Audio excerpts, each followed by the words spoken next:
Hello everybody, it's Serafina and I'm here with your Tarot Insight. So before I begin, I would like to call upon the spirit of the universe that loves us unconditionally. I would like to call upon the spirits of this land, of this island, and of this ocean, and I thank them for holding the space and for their ancient wisdom. And I would like to call upon my guides, ancestors, my team of light, my higher self, archangels, and I thank them for their presence and guidance with this collective reading.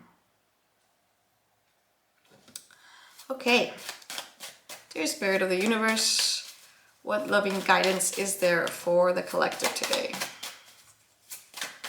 What loving guidance is there for the collective today? We have the card of the Sun.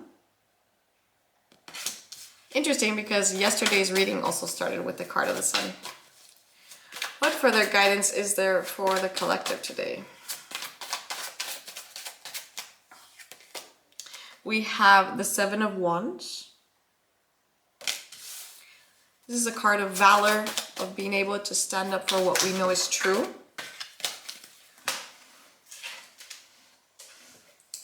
We have the card of Strength that popped out. What further guidance is there for the collective today?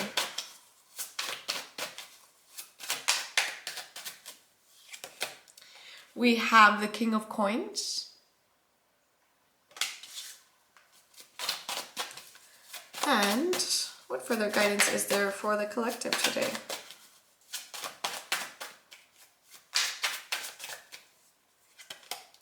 We have the Nine of Wands.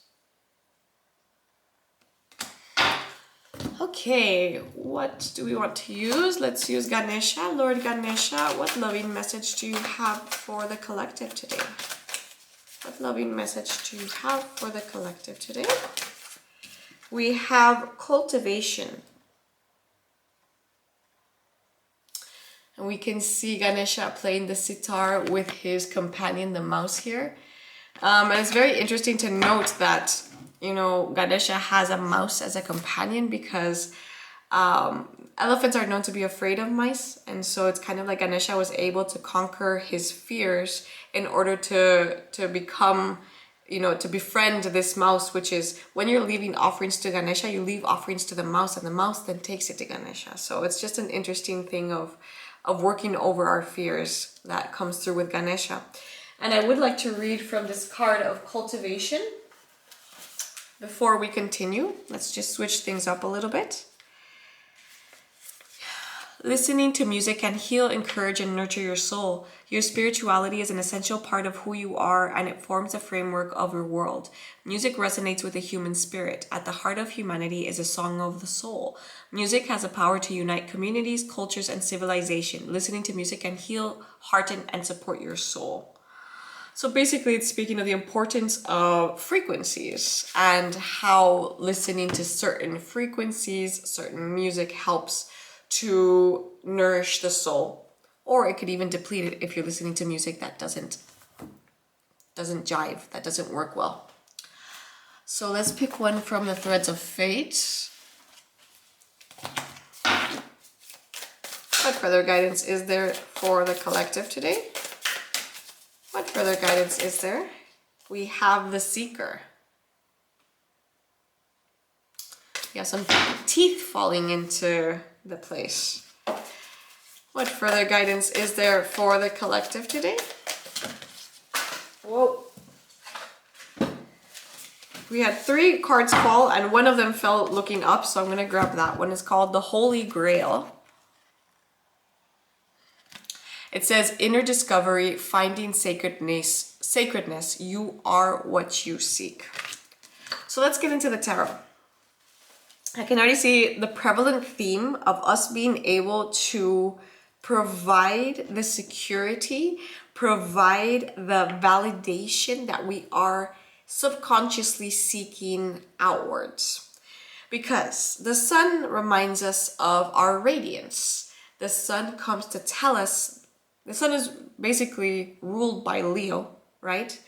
The sun is at domicile in Leo, and it's all about the heart center. It's all around the courage, the strength, right? So we have 2 cards here that are speaking to Leo energy. So when I pull this card, it tells me Horus is here. Horus is the sun child. It's kind of like the equivalent of Christ, let's say it metaphorically. Something around us being in our power, something around us recognizing our value. Because the Seven of Wands is a card that comes up when we stand up with conviction to what we know is true, to what we don't need to explain to others, but we're damn well really willing to fight for it. Because we have the inner strength and the inner courage to be able to do that. And whatever is triggering you right now to be in the situation of your inner luminosity, your inner truth, and being able to stand up for that, it is making you develop your soul. It's kind of like you're in a workshop on here at life, and it's helping you kind of like structure your own courage, your own strength, your own tenacity, and to be able to provide for yourself. The King of Coins, and this is an interesting interpretation of it. We have a turtle, and it kind of has like the world on its back, and I'm sure that it's speaking to some native indigenous tradition. I want to say Navajo, but I'm not completely sure, of the world being on a tortoise's back, right? And here we have a sacred tree growing. So what I understand from this King of Coins is us being able to provide everything that we need for ourselves. It's kind of like being our own ecosystem. And with that, setting up the boundaries that we need, that the Nine of Wands speaks to so much of, just like being able to understand that the lessons that we've been through up until now are special, are unique to our own experience. That's why they were kind of like woven into our life. And with that, we learn what boundaries are necessary for us. We learn our capacities, right? Not all of us function at the same capacity. So it's kind of like being able to assess, how much can I give in this situation?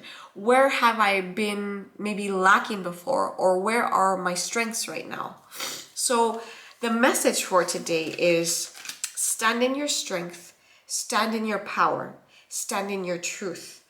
Be willing to stand behind what you know to be true, and provide yourself the comfort, the sustainability, and the foundation that you need for yourself. And whatever it is that you've been needing to set boundaries around, set them appropriately. Because it is no longer time to keep on seeking for the external validation, seeking for what you need to provide for yourself, right? It's time to rise up to the occasion and surround ourselves with things that are on our same frequency level.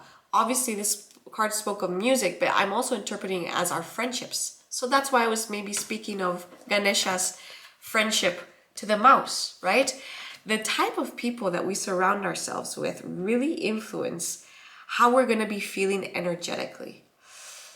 And I know that this is something that we all know, but I'm just here to remind you that. So let's take a little inventory of how we feel around people. Do they make us feel tight? Do we feel like we need to protect ourselves around certain alliances or certain friends, or even our romantic partner? And if so, what does that say about me? Is it a trigger just because I know that I need to work on this trigger, or is it my intuition yelling at me, trying to tell me to get out of a situation? So I want to read from this card, the Holy Grail, just to see what wisdom it has for us. It's making me think of the Ace of Cups.